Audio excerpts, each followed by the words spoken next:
Police प्रशासन को लेकर आरंभ से ही सवाल उठते रहे हैं कि उसको इतना निरंकुश क्यों किया जा रहा है।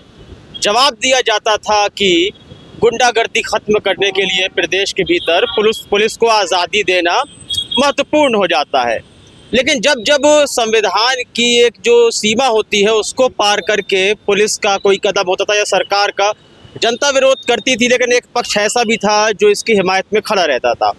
लेकिन जब मीडिया ही पर ही इसका प्रभाव पड़ने लगा तो आज इस तरह के अनशन देखने को मिल रहे हैं। अपूर्वा चौधरी नाम है इन पत्रकार का और इनके साथ पुलिस प्रशासन के द्वारा बदसलूकी की गई है। क्या क्या घटनाक्रम रहा है इसको हम जानने की कोशिश करते हैं। तो क्या हुआ शुरुआत है, मतलब किस तरह से ये बदसलूकी हुई, मामला क्या था सारा? मामला कुछ नहीं था। मैं मोदी नगर से आ रही थी। मेरठ रोड पे विनायक हॉस्पिटल पड़ता है, वहाँ यू टर्न है। तो हमारी गाड़ी, हमसे 3-4 गाड़ियाँ आगे थी, तो हमारी गाड़ी पीछे लगी। हम वहाँ 20 सेकंड तो खड़े रहे होंगे क्योंकि काफ़ी क्रॉस हो रहे थे। तो पीछे से अचानक एक छोटा हाथी आया, उसने बड़ी तेज गाड़ी मारी। गाड़ी इतनी तेज थी कि जो मेरी गाड़ी दूसरी गाड़ी में आगे स्विफ्ट डिजायर थी उसमें जाके लगी और मेरी गाड़ी वहीं खत्म हो गई, मतलब धुआं मार गई, कार्बोरेटर सब कुछ फट गया। ये सब हम 112 पे फ़ोन लगाते रहे, वहाँ से तो कोई रिप्लाई, आपको भी पता है, उठता ही नहीं है। उसके बाद में मैंने थाना प्रभारी से, इन्हीं से, एसओ से बात की, इनके नंबर पे बात की। ये यहाँ संजय नगर में कोई वो हो रही थी, यात्रा निकल रही थी, वहाँ थी। ये कह रहे हैं कि जी मैं भेजता हूँ। सर 1 घंटे से भी ऊपर हो गया, कोई नहीं आया। जब दोबारा मैंने गुस्से में बोला कि आप मतलब कब आओगे, तो कह रहे, मैंने कहा 1 घंटा हो गया। तो कहते मैडम 20 मिनट हुए हैं अभी। मैंने कहा चलो आपके हिसाब से 20 मिनट है, अब 20 मिनट कम समझ रहे हो इस बात को। तो उसके बाद 15-20 मिनट के बाद में लैपेट में 2 आते हैं। वो मुझे बात क्या है, मैंने उनको सारी बात जैसे आपको बताई। जो छोटा हाथी वाला था उसको बैठा के ले गए। उन्होंने कहा कि जी आप वहाँ आके अपनी एप्लीकेशन दे दो। हम वहाँ पहुँचे। उसी दौरान क्या था कि उसके साथ मेरी 5 साल की बिटिया भी साथ में थी। अच्छा। और दुर्भाग्यपूर्ण ये था कि मेरी बिटिया आगे, मतलब एक भाई साहब हमारे थे, उनके साथ वो बैठी थी। तो जब गाड़ी की टक्कर हुई है ना सर, तो उसका सर जाके डैशबोर्ड में हिट हुआ। अब उस समय तो हमें पता नहीं लगा कि हमारी बिटिया को चोट लगी कि नहीं लगी, क्योंकि वो भी बाहर जाके खड़ी हो गई। इस दौरान में मेरी बिटिया खड़े खड़े गिर गई। तो मैं बताऊं, जो मुझे लगा कि शायद हमारी बेटी को नींद आ रही होगी, तो मैंने इनको कहा कि चौधरी साहब आप एक काम करो, मैं थाने जा रही हूँ, आप इनको घर छोड़ दो बच्ची को। तब तक मेरी बिटिया के नाक से ब्लड का क्लॉट आने लग गया सर, फ्रेश नहीं, क्लॉट आने लग गया। मैंने कहा अब आप घर मत जाओ, अब आप हॉस्पिटल लेके जाओ। तो पुलिस वाले कहने लगे कि जी आप पहले वहाँ एडमिट करवाओ। मैंने कहा सर ऐसा है, वहाँ जाऊँगी आपसे ही पूछा जाएगा, और आप जैसे यहाँ आप आए हो इतनी देर में, वहाँ आओगे बताने के लिए कि एक्सीडेंट हुआ है। तो भैया मुझे तो अपनी बेटी चाहिए। तो मैंने सर, हमारे नज़दीकी घर के पास में हॉस्पिटल है, मैंने वहाँ अपनी बिटिया को एडमिट करवा दिया। हमारी फैमिली वाले मेरी बिटिया के पास पहुँचे, मेरे हस्बैंड पहुँच गए। हमें कहा गया तहरीर लिख कर दो। मैंने तहरीर दे दी। तहरीर देने के बाद, लिखने के बाद में कोई मेरे से तहरीर ले ही नहीं रहा। मैंने कहा भाई साहब तहरीर लो। कहते एसओ साहब आके लेंगे। मैंने कहा भैया बुला लो। कहते थोड़ा सा टाइम लगेगा। 20 मिनट हो गए। मेरे दिमाग मेरी बेटी की तरफ। मैंने उनसे ये कहा कि सर एसओ साहब नहीं आएंगे, आप मेरी ले लो कंप्लेन। कह रहे नहीं आएंगे तब लेंगे। फिर जब मैं थोड़ा गुस्सा हुई तब उन्होंने मेरी एप्लीकेशन ली और कहने लगे कि एक काम करो बहन जी, कि मुकदमे में क्या रखा है, अपनी गाड़ी बनवाओ। वो दूसरा पक्ष आके एसओ के कमरे में बैठा हुआ है, वो थे 10-5। अच्छा, यानी कि डील हो रही थी?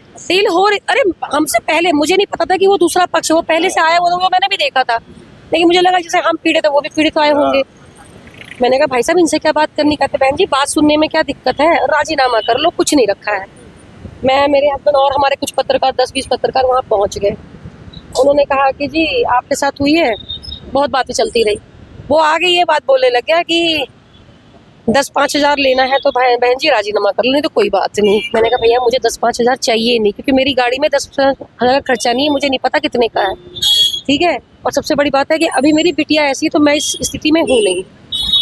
फिर वो बोलने लगा कि चलो आपकी गाड़ी हम बनवा देते हैं, मारुति शोरूम में हम दे देते हैं, गाड़ी बन जाए। तो मैं मुस्कुरा दी। मैंने कहा भाई तुम्हें 10-20 देने ही दिक्कत पड़ता है, तुम मारुति शोरूम में बनवा दोगे, तुम्हें पता है कि वहाँ क्या, जो चीज़ यहाँ 10 की है वहाँ 20 की बनेगी। फिर बात से पलट गया, तुरंत पलट गया। कहता नहीं आप एक काम करो, आप 10-5 हज़ार में लेना है लो। मैंने कहा भैया हमसे तुमसे कोई बात ही नहीं करनी। अभी तक बहुत नॉर्मल चल रहा था। और आप सुनिए, एसओ के कमरे में हम बैठे हुए हैं सब, वहाँ एक तो दरोगा होना चाहिए था, बिल्कुल कोई तो होना चाहिए था ना, कोई नहीं, सब बाहर बाहर खड़े हैं अपने अपने काम में लगे, कोई नहीं। उसके बाद में बीच में ही मेरे हस्बैंड को फोन आता है कि जी आपकी हॉस्पिटल से डॉक्टर उमेश का, कि आपकी बिटिया की कंडीशन खराब है, हम इसको आईसीयू में शिफ्ट कर रहे हैं, सांस लेने में उसको दिक्कत आ रही है। अब आप एक पेरेंट्स की स्थिति समझो सर कि क्या रही होगी उस समय। तो इस दौरान पुलिस ने अब्यूजिंग लैंग्वेज इस्तेमाल कर मैं आपको बता रही, यहीं जैसे शुरू हुई है बात, जब वो ऐसे बोलने लग गया तो मैंने कहा भाई अब तू उठ के जाए यहाँ से, हमारा दिमाग खराब हो गया। मैं कहा हमें बात नहीं करनी, हमारा मुकदमा होगा ठीक है, हमसे करवा होगा हम करवा लेंगे, नहीं तो कोई बात नहीं। कहता अच्छा मुकदमा ही करवाएगी? मैंने कहा बिल्कुल। कहते जानती है मैं कौन हूँ? मैंने कहा भैया मैं नहीं जानती तू कौन है।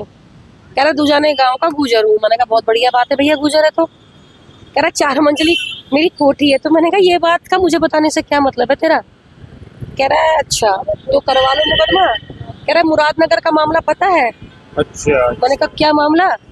ये पार्टी बड़े बोल रही है, पार्टी। दूसरी जो उसकी तरफ से मीडिएटर आया था, ये पार्टी बोल बड़े रही है। सॉफ्ट लैंग्वेज में, कहते हैं ना सॉफ्ट लैंग्वेज में थ्रेड देना कि जो मुरादनगर में जो पीड़ित गए थे उसको शूट हो गया था, कुछ ऐसा यहाँ भी हो सकता है। अच्छा, मैंने कहा अच्छा भैया बहुत बढ़िया बात, ठीक है। और कहते हैं अगर यहाँ से बच भी जाएगी तो आएगी तो कोर्ट में ही, वहाँ देख लेंगे। इतनी बात हुई तब तक मेरे हस्बैंड गर्म हो गए। कहते अब तू यहाँ से उठ। इन्होंने कहा तो कहने लगा तू मुझे उठाएगा, तेरी इतनी औकात हो गई। वो मेरे हस्बैंड की तरफ आने लग गया तो मैं बीच में आ गई, हमारे पत्रकार भी आ गए। मैंने कहा पीछे हो जा और यहाँ से निकल, नहीं तो कुछ गलत हो जाएगा। हमने तो इतनी बोली ये बात है, उसने मेरा कॉलर पकड़ लिया सर। अच्छा, पुलिस के सामने ही? पुलिस तो थी नहीं, वही निकम्मी बाहर आ पुलिस, गई थी। निकम्मी नहीं, वो एसओ के कमरे के अंदर हुआ है, वही पुलिस स्टेशन के अंदर ही? बिल्कुल थाने के अंदर। मैंने उसका हाथ मेरे पकड़ा है तो मैंने उसका हाथ ये हटा के मैंने धक्का भी मारा है। फिर हल्ला हो गया तो हमारे एक पत्रकार भाई जाके दरोगा को कह रहे हैं कि भाई तुम यहाँ पर खड़े हो, हमारे साथ ये गलत हो रहा है, तुम्हारे थाने के अंदर हो रहा है, कर क्या रहे हो तुम, चाह क्या रहे हो तुम? तब दो दरोगा आए, उनको कुछ नहीं कहा सर, मेरा और मेरे हस्बैंड का हाथ पकड़ के, फुटेज होगी उनके पास, हम दोनों को बाहर कर दिया गया कि आप अब एसओ के कमरे में आप नहीं बैठोगे। हमने कहा ठीक है। तब तक फिर हमने कमिश्नर साहब को फ़ोन किया, कमिश्नर साहब ने एसीपी को बताया होगा, एसीपी का साहब का हमारे पास कविनगर का फ़ोन आया कि आपके पास एसओ साहब तुरंत आ रहे हैं। 20 मिनट के बाद आए, हम नीचे बैठ गए, भैया तुम अंदर ना बैठने दोगे पीड़ितों को, तो कहीं तो बैठेंगे भाई। हम बोले भैया ठीक है हम यहाँ बैठ जा रहे हैं। एसओ आए, एसओ बहुत बढ़िया, इतने बढ़िया कि भाई साहब उनको तो प्रमोशन करनी चाहिए, उनको सीधा कमिश्नर बनाना चाहिए। उनका रौब जो है कमिश्नर से भी ज़्यादा है। अच्छा, हाँ भाई यहाँ कैसे बैठे हो? मैंने कहा सर हम अंदर बैठे थे, आप ही के एक दरोगा ने अंदर बैठवाया था। अब उन्होंने हाथ पकड़ के बाहर निकाल दिया। नहीं नहीं यहाँ से उठो, उठो यहाँ से। और सुनो, मैं अपने कमरे में किसी को बैठाता नहीं हूँ। तो मैंने कहा क्यों, वो किसके लिए बना हुआ है? मैं बिल्कुल नहीं बैठाता हूँ। मैं कहा भाई वहाँ की तुम्हारे पास रजिस्ट्री होगी, इसकी तो रजिस्ट्री है नहीं ज़मीन की, यहाँ हम यहाँ बैठ गए। कहते हैं उठोगी नहीं? मैं कहा नहीं। हमने सारी बात बताई, बहुत बात हुई। बात लास्ट में आज जो मेरा यहाँ बैठने का है, मेरा मुकदमा हो गया। 2 मुकदमे हुए, जो उसने मेरे से बदतमीजी भी की वो भी मुकदमा हुआ। लेकिन मुकदमा कब हुआ सर? मैं 6 बजे की पहुंची हुई वहाँ, रात के 1 बजे मुझे एक कॉपी पकड़ाई जा रही है मेरे एक्सीडेंट वाली, दूसरी 1:30 बजे पकड़ाई जा रही है। समय उन्होंने जो मर्जी दिया हो, लेकिन मेरे पास उसका प्रूफ है कि मुझे कब पकड़ाई है उन्होंने, ठीक है। मैंने ट्वीट कर दिया था। अब एक बार बताइए, जब कोई सुनवाई नहीं करेगा तो कहीं तो जाएंगे हम, बिल्कुल बिल्कुल, ठीक है। मैंने ट्वीट कर दिया, जब उन्होंने ट्वीट देखा तो एसओ साहब भड़क गए, बिल्कुल चिढ़ गए, कह रहे इधर आओ, ये भारत का बदलता शासन किसका है? मैंने कहा सर मेरा है, डिलीट करो। मैंने कहा सर क्या डिलीट करो? ये जो तुमने लिखा है, ये तुम यहाँ से इतनी देर से बैठी हो, ये है। मैंने कहा सर अगर मैं झूठ बोल रही हूँ तो अपना फुटेज देख लो, और हुआ है मेरे साथ ये सब, तभी तो लिख रही हूँ। तो कह रहे डिलीट करो इसको। मैं कहा सर डिलीट तो होने से रहा। तो कहते तुम सालों पत्रकार दलाल हो और दलाल ही रहोगे। अच्छा, इनका नाम क्या है? ऐसा ही डील कर रहे थे? अखिलेश प्रताप। अखिलेश, ये गोविंदपुरम थाना? नहीं, मधुबन बापू धाम। मधुबन बापू धाम। हाँ, फिर कहने लगे मैं तुम्हारी जन्म कुंडली निकालूंगा। मैंने कहा सर आप मेरी जन्म कुंडली निकालो, डेट ऑफ बर्थ निकालो, आपको जो निकालना है आप स्वतंत्र हैं, आप निकालो। कह रहा मैं लीगल नोटिस भी भेजूंगा। मैंने कहा सर आप उसके लिए भी स्वतंत्र हैं, आप लीगल भेजोगे, हम भी लीगल का जवाब लीगल से देंगे। कहते सोच लो। मैंने कहा सर सोच लिया। इतनी बात कह के कहते तुमको तो मैं बताऊंगा। मैं भी देखता हूँ कि तुम्हारा, आप अगर मेरे FIR को ऑनलाइन निकालने का प्रयास कर लो सर, नहीं निकल रही। अच्छा, तो आप पर कोई पॉलिटिकल दबाव बनाया जा नहीं रहा नहीं, है? अभी तक मुझे कोई नहीं है, मैं ऐसे ही बोल रही हूँ। बहुत पॉलिटिकल राजनीतिक पार्टियों ने मुझे अभी समर्थन भी दिया है, कांग्रेस ने दे दिया, सपा ने दे दिया है, आजाद समाज पार्टी ने भी दिया है। सत्ताधारी दल की तरफ से अरे उनकी तरफ से आप भूल जाओ, नहीं कोई दबाव बनाया जा रहा है? नहीं अभी तक मेरे तरफ ऐसा भी नहीं कहूंगी कि मेरे तरफ कोई दबाव बनाया जा रहा है। पुलिस, इसके बाद में 28 तारीख को मैंने DM साहब को अपनी सूचना दी, ज्ञापन दिया कि मेरे साथ ये सब हुआ है। उसके बाद में मैंने कमिश्नर साहब को एक लेटर दिया, चेतावनी लिख कर दिया कि 30 तारीख तक अगर आप इस SO के ऊपर कुछ कर सकते हैं तो ठीक है, नहीं तो मैं 1 तारीख से अनशन पे बैठूंगी, धरने पे बैठूंगी। मैंने उनको पूरी बात बताई।